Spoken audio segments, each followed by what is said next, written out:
बीमारियों के इलाज में होने वाले खर्च का बड़ा हिस्सा दवाइयों का होता है। हमारी टीम की एक सदस्य ने आमतौर पर काम आने वाली कुछ दवाइयों का एक प्रिस्क्रिप्शन डॉक्टर से लिया। फिर उन्होंने ये दवाइयाँ बाजार में एक केमिस्ट की दुकान से खरीदी। कितना? 2151।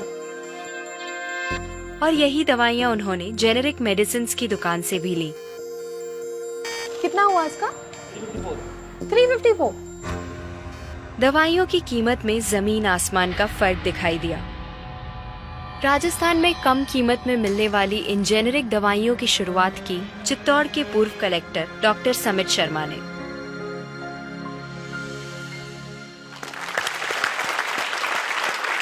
डॉक्टर समित, मुझे बताइए कि ये कैसा मुमकिन है कि हमारी जो कॉरेस्पॉन्डेंट थी वो वही दवाइयाँ उन्होंने 2000 कीमत में उनको मिली एक दुकान में, और जो जेनेरिक मेडिसिन है उस दुकान में जब गई तो उनको कम में मिली, 300 में मिली। ये कैसे मुमकिन है? ठीक इसी समय प्रतिक्षण प्रतिपल एक ट्रेजेडी हमारे चारों ओर घट रही है। अर्थक्वेक की या कोई सुनामी की बात करें, उसमें जितने लोगों की जानें एक दिन में जाती हैं, उससे ज्यादा जानें प्रतिदिन इस ट्रेजेडी की वजह से जाती है। जी, वो क्या ट्रेजेडी है? वो ट्रेजेडी ये है साहब कि जो दवाइयों की जो वास्तविक कीमत है वो तो बहुत ही कम है, पर जो दवाइयाँ हम जब बाजार से खरीद के लाते हैं तो हमें वो 5 गुना, 10 गुना, 20 गुना, कई बार तो 50 गुना से भी ज्यादा दामों पे हम उसको खरीदते हैं। जैसे हम भारत में अगर देखें कि 40 करोड़ से ज्यादा लोग ऐसे हैं जो अपने लिए 2 वक्त की रोटी नहीं जुटा पाते, तो क्या वो उस दवा को खरीद सकते हैं? बहुत सारे लोगों को इस वजह से दवाई नहीं मिल रही। यस, WHO कहता है कि स्वतंत्रता के 65 वर्ष पश्चात आज भी 65% of the Indian population lacks regular access to essential medicine. जो मेन दवाई है, जो आवश्यक दवाइयां हैं, वो उन तक नहीं पहुंच पाती रकम की वजह से। मुझे बताइए कि ये जो जेनेरिक मेडिसिन जो हम कहते हैं, अभी ये अंग्रेजी का शब्द है, इसको हिंदी में कैसे समझाएं? मैं आपको बहुत सरल भाषा में बताता हूँ। हाँ। तो ये जेनेरिक नाम जो दवा का जो मूल सॉल्ट है, जो इसके अंदर जो दवा है उसका नाम है, केमिकल नाम, उसका केमिकल नाम है। अब जैसे और उदाहरण अगर सरल करके बताएं इसको, तो जैसे ये लड़की दुबली पतली सी नजर आती है, तो मैं अगर डॉक्टर हूं हाँ। तो मैं इसको ये कहूं 1 गिलास दूध सुबह 1 गिलास शाम को पिया कर। पर चिकित्सा के व्यवसाय में दुर्भाग्य से हमारे देश में ऐसा नहीं हो रहा। हम ये नहीं कहते कि आप भैंस का दूध लेके आइए, हम कहते हैं कि वो रामू की भैंस का दूध लेके आना। यही ब्रांडिंग है। ये जब उसकी दुकान पे जाती है वो कहता है 500 रुपए लीटर है, लेना है कि नहीं लेना। तो जो 30 रुपए की चीज है वो 500 रुपए में मिलती है। तो अगर मैं डायबिटीज की दवा ले रहा हूँ और अगर मैं ब्रांडेड दवा लेता हूँ तो मुझे कितने की पड़ेगी? जैसे एक 117 रुपए में भी है, 117 रुपए में मिलती है। अब और अगर वही चीज हम उसके जेनेरिक मेडिसिन के नाम से लें तो वो कितने की बनती है? वो मात्र 1 रुपए 95 पैसे में 10 गोली मिलती है।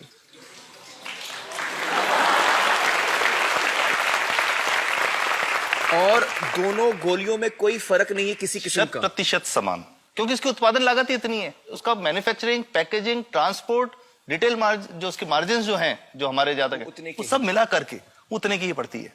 कुछ कैंसर के मैं आपको उदाहरण दूंगा, उसमें एक ही दवा जो ब्लड कैंसर के काम में आती है, बाजार में 1.25 लाख रुपए का एक पैकेट मिलता है। 1.25 लाख का एक पैकेट जो 1 महीने चलता है। और जेनरिक में वही दवा जेनरिक में अलग अलग कंपनीज जो बनाती हैं, एक 10,200 में बेचती है, एक 8,800 में बेचती है और एक 6,500 में बेचती है। मतलब ये आपका ये कहना है कि आपके ये प्रयास से इतने कम में राजस्थान में पब्लिक को, आवाम को ये दवाएं पहुंचा रहे हैं आप इस वक्त? जी, क्या बात है। मेरा ये सवाल है कि डॉक्टर्स जो हैं वो हमारे पर्ची पर जेनेरिक नाम क्यों नहीं लिख के देते? क्यों लिखते हैं वो ब्रांडेड? जाने नहीं देंगे बाहर फिर? नहीं, सब जाने देंगे। जब एक नया मेडिकल प्रैक्टिशनर जब प्रैक्टिस शुरू करता है तो उसके पास जो कंपनी के जो मेडिकल रिप्रेजेंटेटिव्स होते हैं, सेल्स बढ़ाने का उनका काम होता है, मार्केटिंग प्रिंसिपल के हिसाब से सेल्स एजेंट होते हैं बेसिकली। फिर वो कहते हैं साहब आप हमारी जो दवा है यही लिखना, ये बहुत बेहतर दवा है, इससे मरीज ठीक होगा। और उनको डॉक्टर्स को लिखने के लिए उनको प्रेशराइज किया जाता है, उनको टेम्प्ट किया जाता है। तो ये इसमें बहुत बड़ा कारण है जो दवा की कीमत को उसकी वास्तविक कीमत से 5, 10 गुना, 20 गुना तक बढ़ा देता है। एक बहुत बड़ा कारण है, क्योंकि हमारे पास जब हम टेंडर करते हैं तो बहुत सारे कंपनी वाले आते हैं, जो भारत की जो सबसे बेहतर कंपनियां, जिसके भी नाम वो रेपुटेड कंपनियां जिनके नाम आप ले सकते हैं, वो सभी हमें वो उसको जो 70 रुपए की है उसको 2 रुपए में 5 रुपए में दे रही है, 30 रुपए की दवा 2 रुपए में दे रही है। इतना ज्यादा फर्क। तो कंपनी तो दे सकती है और देना चाहती है और हमें देती भी है इतनी कम दामों में, हमें दे रही है ना, ये संभव तो है। अच्छा, मैं आपको बताऊंगा कि भारत से हम लगभग 45,000 करोड़ रुपए की जेनरिक दवाइयां प्रतिवर्ष विदेशों को निर्यात करते हैं। आप भेजते हैं दुनिया भर में जेनरिक, ये जो सस्ती दवाएं हैं आप विश्व भर में भेजते हैं, विश्व भर में हमारे लोगों को नहीं मिल रही। हमारे देश में महंगी है, हमारे देश में महंगी है, और अगर ऐसा है तो हमें कोई ईस्ट इंडिया कंपनी की जरूरत नहीं, हम वापस उसी दिशा में जा रहे हैं। आपने जब ये शुरू किया तो आपको कोई रेजिस्टेंस फेस करना पड़ा राजस्थान में? देखिए, जो प्रयास हम कर रहे हैं ये बेसिकली धारा के विपरीत बहने का एक प्रयास है जी। काफी थ्रेट्स भी हैं, क्योंकि इसमें माफियाज भी हैं, ड्रग माफियाज जो ऑपरेट करते हैं, और हम हमेशा ये बात कहते हैं कि हम 100 साल से भी पुरानी शोषण की व्यवस्था को बदलना चाहते हैं, पर हमने हमेशा डॉक्टर्स को दोषी नहीं माना जी। सारे डॉक्टर्स बुरे नहीं है, 50-60% तो जेन्युइनली वो चाहेंगे कि गरीबों को कम कीमत पे दवा मिल जाए, वो चाहेंगे। और आज भी ऐसे डॉक्टर्स हैं जो अपने घर से सैंपल्स ला करके अपने जेब से पैसे निकाल के मरीज का इलाज कराते हैं, ऐसे डॉक्टर्स आज भी हैं। बिल्कुल सही। तो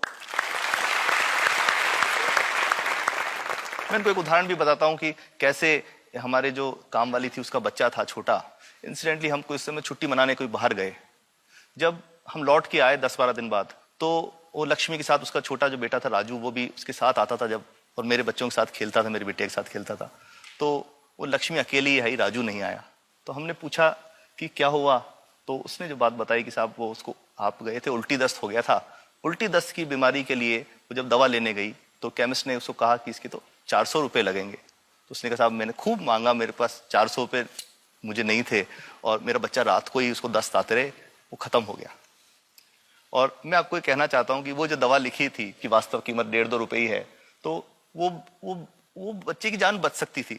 65 वर्ष के बाद भी अगर कोई बच्चा उल्टी दस्त से मर जाए तो मैं नहीं समझता इससे शर्मनाक बात कोई हम लोगों के लिए हो सकती है। और सबसे बड़ी बात कि इसे आसानी से बदला जा सकता है। हमें सबको एक समन्वित, एक संगठित प्रयास करने की जरूरत है।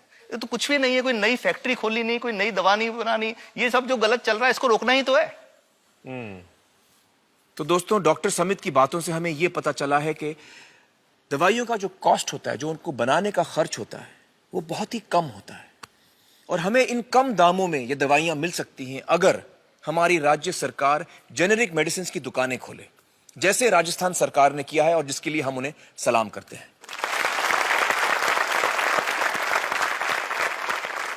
एक बात और, अगर आप एक एनजीओ हैं और आप जेनेरिक मेडिसिन की दुकान खोलना चाहते हैं तो department of chemicals and fertilizers आपको 50,000 रुपए की ग्रांट भी देता है। डॉक्टर समित, आपने बहुत ही बेहतरीन काम किया है और इस बहुत ही अहम मुद्दे पर रोशनी डालकर हमारी आंखें खोल दी हैं, और हमारी दुआ यह है कि जो काम आपने राजस्थान में शुरू किया है वो हर राज्य में फैले, देश के कोने कोने में फैले। बहुत बहुत शुक्रिया हमारे साथ बातचीत करने का doctor Samit, thank you so much.